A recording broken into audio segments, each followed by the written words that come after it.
Hi everyone, my name is Mark from Barbers Technology, and today we're going to show you how to properly set up the demo phone with the dev kit that we leave you. So recently we got a lot of questions about how to properly connect the dev kit.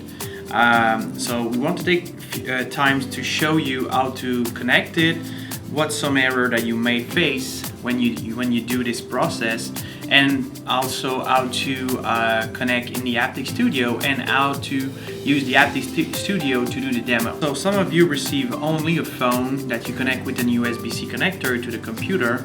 That's mostly the one that we visit first. But for those of you that we visit later, it comes in two separated boxes. The dev kit that comes in the smaller box, and you got the demo phone that looks something like this.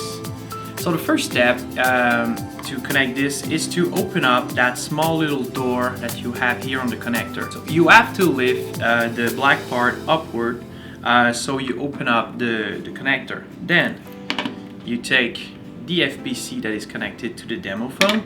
There's a blue side and there's a gray side. So the blue side needs to look up. Insert the FPC in the small connector.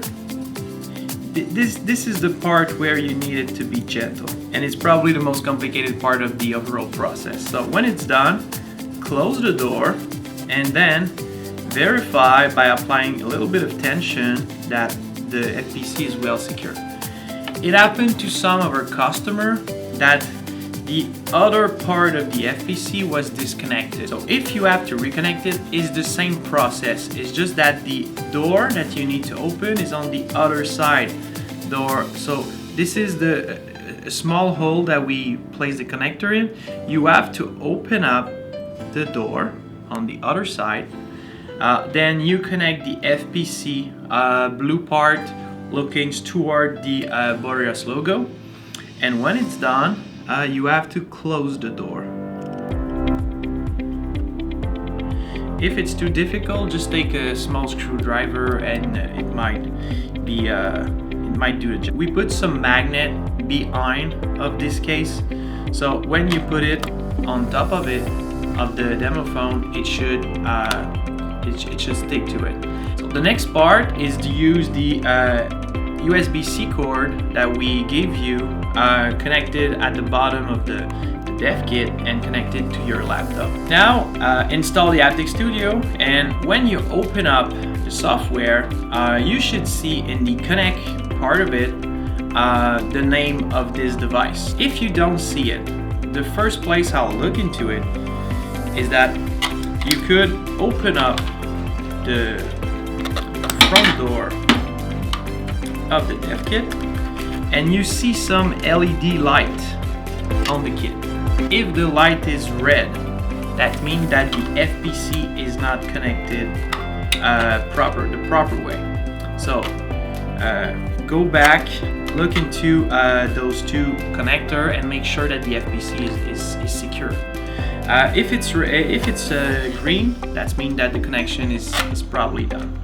So for the next part of the demo, we're gonna jump into Haptic Studio. Okay, now for this next step, I have my laptop ready. I have my USB-C cord, and I'm gonna connect the phone to my laptop. So here we go, dev kit. So when the connection is done, if you want to be sure that the overall setup is well connected, inside the Haptic Studio, you have a box saying DK list. You should see the demos popping out. So here I have COM13 Boreas dev kit BOS 1921 slider. So that means that my laptop is able to see the device. So click on connected, and when the connection is done, you should see a bunch of different menus on the left side. If you don't see these menus appearing, go into setting and you should see display advanced pages. Enable that. And you should see register, waveform editor, and button editor appearing.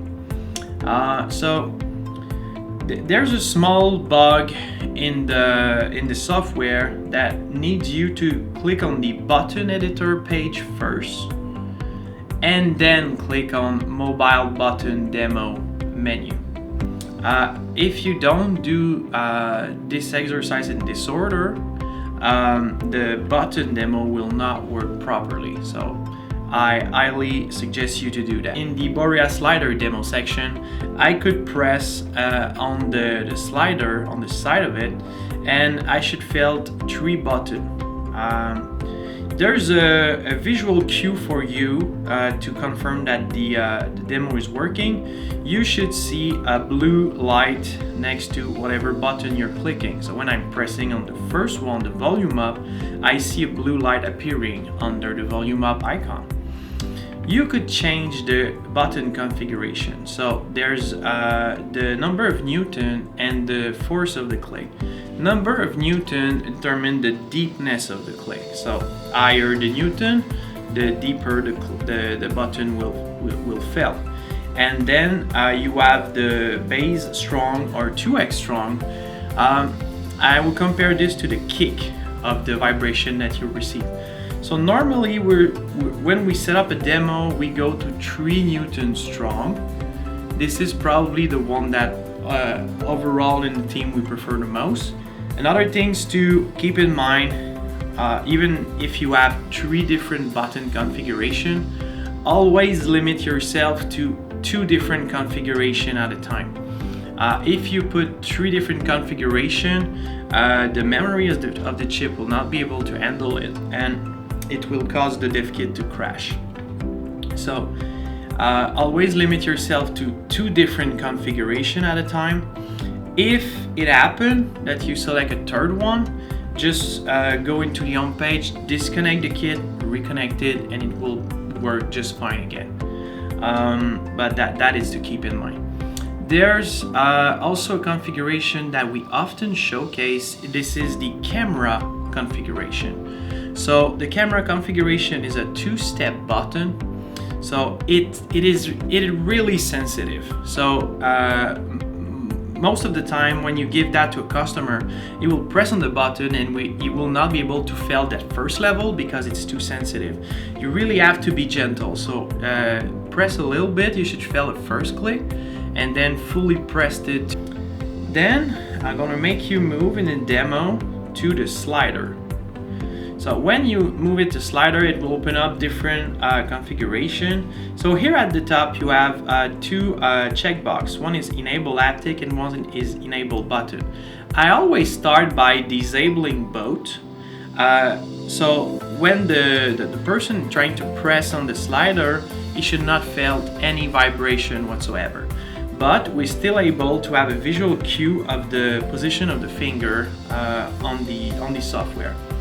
Then what I normally do is that enable haptic, so I enable the slider function. So now I'm passing my finger on the slider and I'm able to feel a little clicking wheel motion. So tick, tick, tick, tick, tick, tick. I can change the number of steps from 5 to 14. So what I often say is that 14 allows you to have way more control, way more precision over what you're trying to do. And then I'll play with the slider haptic. We have crispy effect and mellow effect. I highly suggest you to limit yourself to those 2 effects because the other one is for other stuff in the software. So the main difference between those 2 effects is that we play with the frequency of the waveform. Higher the frequency, crispier the click. So at crispy effect, we are at 220 Hertz frequency, and mellow one we are at 120. So this is the only difference between both. Then when you click on enable button, then you just enable back the button function on the phone. So now, because both are enabled, I could use the slider, but I could also use the button on the slider. If I disable the haptic function, now only the button is working. So this demo is made to show the customer that with only one slider you could do so much. You could do many different control You could fine-tune the control to the application that he needs and to what he wants to achieve. And normally at the end we just disable haptic and the button, so he just find out that, oh no, that's not a mechanical button actually. This is a hard surface and I cannot click anymore. The last thing I want to show you is that if your customer told you that the slider haptic is not strong enough, you could go into the waveform editor, and inside the waveform editor click on, for example, I want to fine-tune the crispy effect. Click on slice 1 and then you can play with the amplitude. So now it's set up at 35 volt, but I could move it to 65, so the click will be stronger. So when you change the amplitude, you have a stronger click. When you change the frequency, you have a crispier one if you raise it up, and a mushy one if you lower it down. If you have any question, if something is missing in the demo, if you have any problem connecting the demo to the Haptic Studio, feel free to send an email to me. My email is mamorin@boreas.ca. It'll be my pleasure to book a demo with you guys and make sure that this demo is actually working properly. So have a good day, and we'll see you in the next one.